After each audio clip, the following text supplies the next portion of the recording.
Hello lovelies, and welcome back to Squeaky's Cauldron, or welcome if this is your first time here.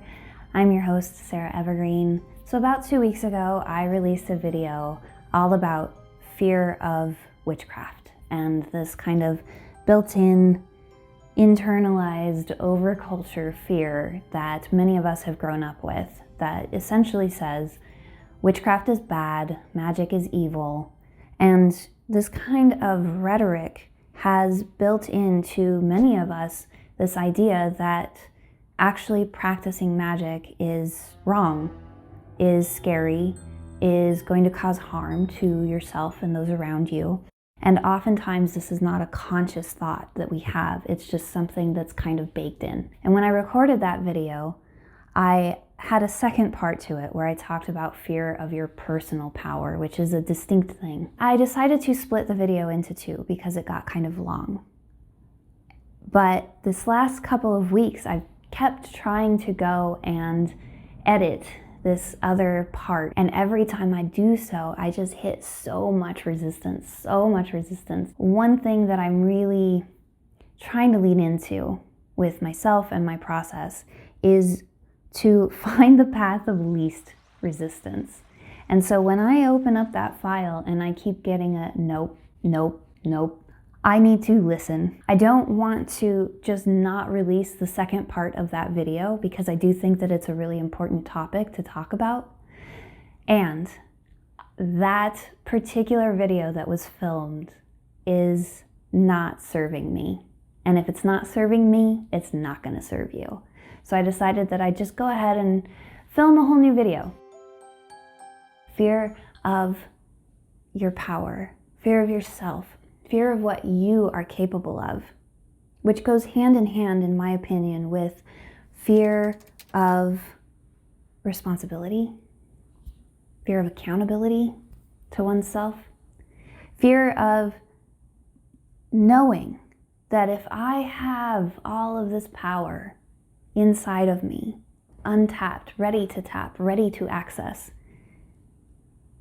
doesn't that also mean that if I go into that place, then I have to take responsibility for myself? Because when we give away our power, when we set that down and allow someone else to pick it up and to exert their power over us, the result is that I am not in control. I'm not in control. You're making me feel this way. You're making me do these things. You're ruining my life. You're the one that's bringing in all this conflict and all this terrible things. You are the one that's responsible for me, and that you can be a partner. It can be a family. It can be a government. It can be an environment. It can be a job. It can be children. It can be literally anything. It can be a fucking cat. If you've decided to give your power to your cat. I can't go out. My cat is too needy. I can't do this. I can't do that. No, my love, there are always options. There are always options.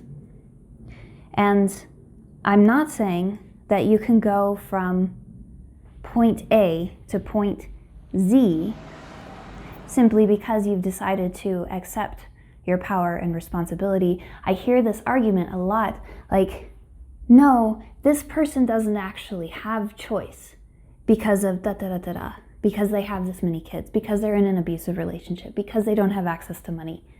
I'm not saying that this person has to suddenly become like wealthy and independent and all of this stuff that's way over here. That's fucking crazy.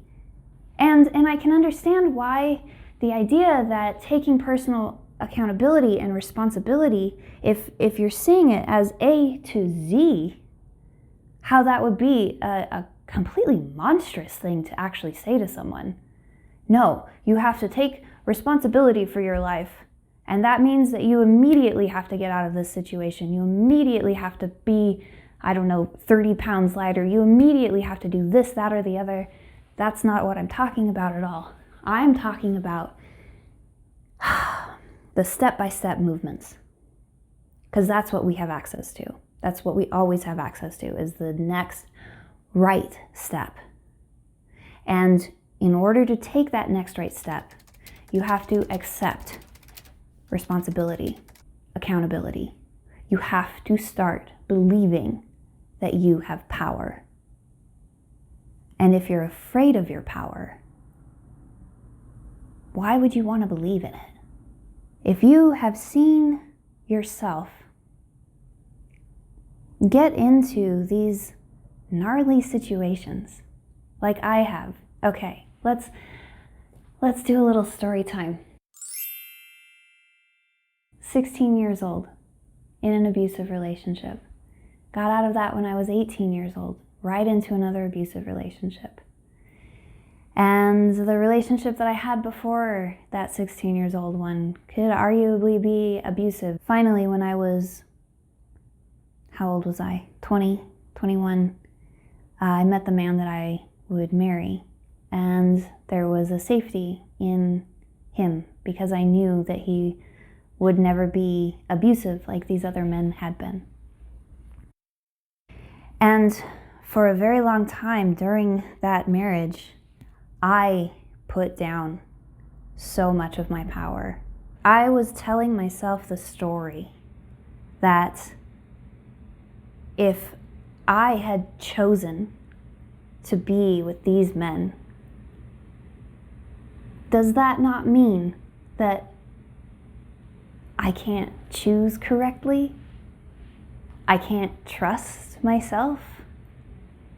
And so I gave that power in part to my husband, in part to the social circles that we were involved in, and in large part to a philosophy that felt like a very safe and contained place to be.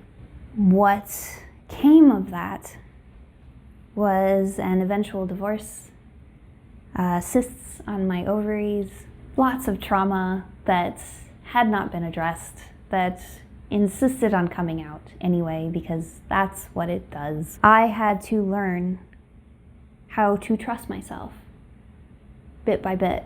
I had to learn that all of these things, these relationships, had been a result of childhood trauma, yes, and the way that that trauma had taught me that I was powerless,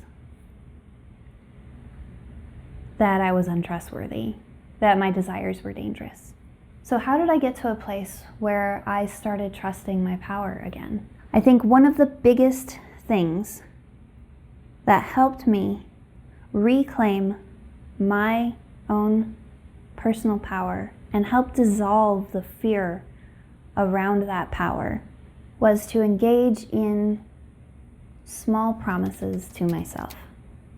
This helped me build up trust that my choices, even these tiny, tiny choices that I'm about to describe, have a positive impact on my life and on the lives of those around me. So, small promises. You can do this. You can start this today.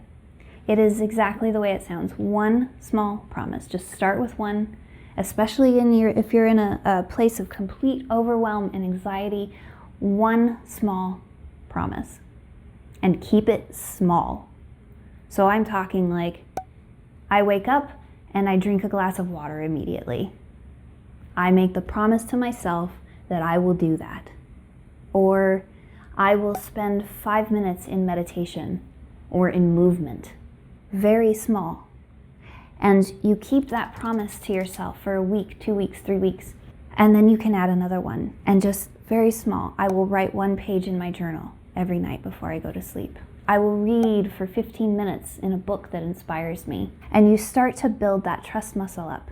You start to see that you are capable of making decisions that are generative and nutritive for yourself. And if you are looking for more one-on-one help and guidance through these steps or others around boundaries, shadow work, etc., do please check out my coaching links in the show notes. You are powerful.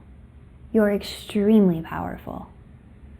But if you've put down that power, if you've given it to someone else, or if you've told the story in your mind that you have no power, no choice, then that power is actively working against you, is actively working to keep you small, to keep you cornered. And I think that you're better than that. I think you deserve so much more than that. Thank you for watching. Consider subscribing, liking, commenting, etc. Tell me where you left your power and how you're taking it back. Another great way to access your power is through shadow work. So if you're interested in going down that road, do check out this video. And until next time, my lovelies, as always, take care of yourselves and use your voice.